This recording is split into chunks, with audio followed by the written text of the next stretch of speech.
السلام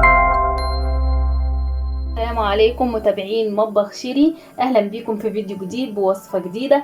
النهارده هعمل لكم وصفه جميله جدا ومميزه. عندنا مين ما بيحبش الموز؟ عندنا تشكيله ان شاء الله هنعملها حلقات جميله جدا للموز بعد كده. بس حبيت النهارده اشارك معاكم وصفه تكون سهله ولذيذه وخفيفه وسريعه، تقدري تحفظيها لرمضان، تكون سهله جدا معاكي على طول في الشغل، وتكون جميله محتفظه بلون وقوام الموز. انا بشتغل عليها بقالي سنين وجميله جدا، حبيت اشاركها معاكم علشان الكل يستفيد.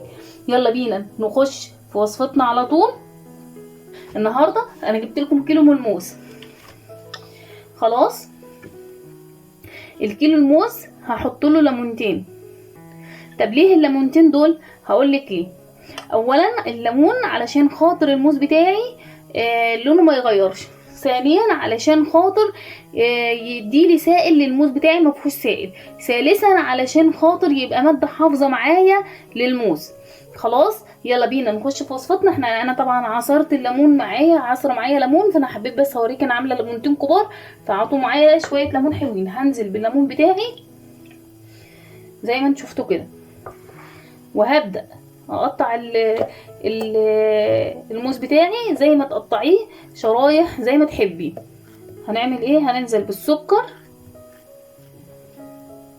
نشيل الطبق ده وننزل بالسكر على الموز. نشيل بقى الكوبايه بتاعتنا كده ونشيل حاجتنا ونقلب الموز بتاعنا كويس في الليمون والسكر زي ما انتم شايفين كده. انا عايزه الليمون يغلف لي هتقولي الليمون حاجه يعني ضعيفه ما ينفعش يتقلب والكلام من ده، لا انا بقلبها قدامك اهو. انا عايزه الليمون يغلف لي الموز، عايزه الليمون والسكر اللي انا حطاه يغلف لي الموز كله زي ما انت شايفه كده. هي ما فيهاش اي فن زياده وما فيهاش اي تعقدات، هي سهله جدا ووصفه بسيطه جدا وخفيفه جدا على قلوبنا. وعايزه اقول لك انت هتدعي لي دعوه حلوه لما تلاقي كل الحاجات دي متوفره في بيتك في رمضان. هتطلعي وتعملي وتشتغل على طول، ولا هتتعبي ولا اي حاجه، هتفرغي وقتك للعباده وتقعدي كده سلطان زمانك زي ما بيقولوا. بس وانت بقى ان شاء الله في رمضان وانت قاعده كده وتفتكريني، يبقى ادعي لي دعوه حلوه. بس كده زي ما انتوا شايفين كده بقى معايا الموز، شايفين اتغلف ازاي زي ما انتوا شايفين كده. هسيبه بقى تمام كده، هنلفه معانا بستريتش وهنسيبه ساعتين 3.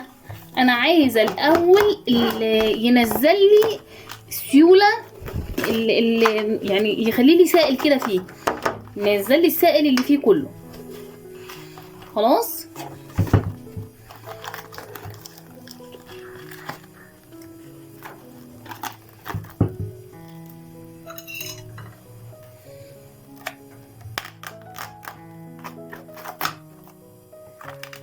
بس كده.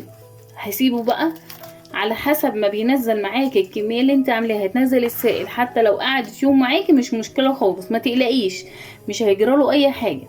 خلاص ونرجع بقى نكمل وصفتنا مع بعض عشان اقولك هتحفظيه ازاي وتشيليه ازاي وتطلعيه وتستعمليه ازاي. خلاص انا هحطه دلوقتي كده في التلاجة، وانا هعمل اي حاجه حواليا او اي طلبات حواليا وبعد كده نكمل.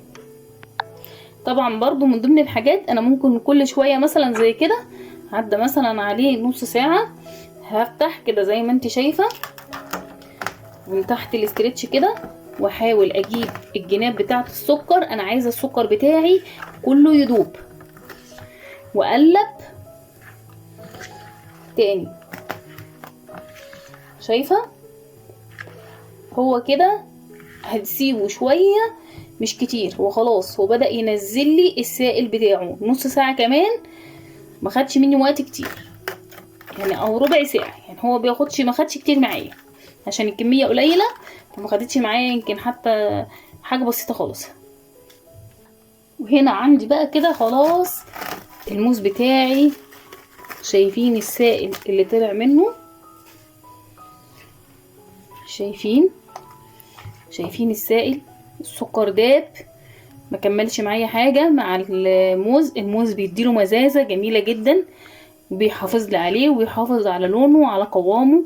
شايفين الموز بتاعي السائل بتاعه جميل جدا. هبدا اخده.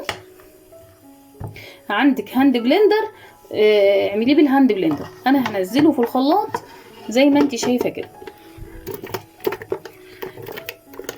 هجيب حاجه صغيره زي كده، زي العلب كده، خلاص، وهبدا انقص منها شويه. تمام. طيب ليه بقى كده؟ ليه انا عملت شويه دول؟ انت تجيبي الكميه بتاعتك، هتشيلي شويه زي كده. انا حاولت بس اوضح لك الفكره. هتحطي شويه زي كده في حاجه مثلا، وطبعا هتكرمليها وتسيبيها بالعسل بتاعها زي ما هي كده. تنزل الصوص بتاعها والعسل بتاعها، لازم العسل بتاعي يكون غرقان زي كده. خلاص. طيب ليه انا اسيبها كده؟ علشان الموز يبقى عندي متغلف برضو. سبته يتغلف ويبقى عندي زي ما هو صحيح كده. لما اجي اعمل العصير هنزل قطع الموز، لو الموز مش متاح في السوق هنزل قطع الموز في قلب العصير بتاعي. خلاص. واللي معايا الباقي انا هضربه مركز، وهنشيل الاتنين مع بعض. هروح اضرب بقى العصير بتاعي وارجع نكمل مع بعض. وهنا بقى انا فرمت الموز بتاعي، هبدأ انزل بيه زي ما انتوا شايفين كده. مش محتاج يتصفى ولا اي حاجة، والموز انا ما حطيتلوش اي حاجة خالص زي ما انتوا شايفين. الموز بتاعي نزل السائل اللي هو نزله، اللي هو مع السكر والليمون. هو ده اللي انا بحفظه بيه. انا ما بحطش اي حاجة ولا اي حاجة، ولا لبن ولا زبادي ولا اي حاجة خالص. خلاص. هبدأ بقى اغطيه واشيله في الفريزر. ثواني نجيب الغطا تاني.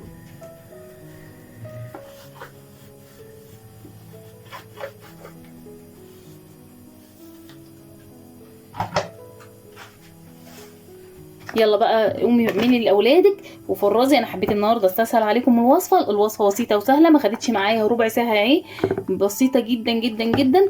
يا رب يكون عجبكم. نغطي بقى ونشيلهم في الفريزر. يلا بقى اسيبكم برعايه الله.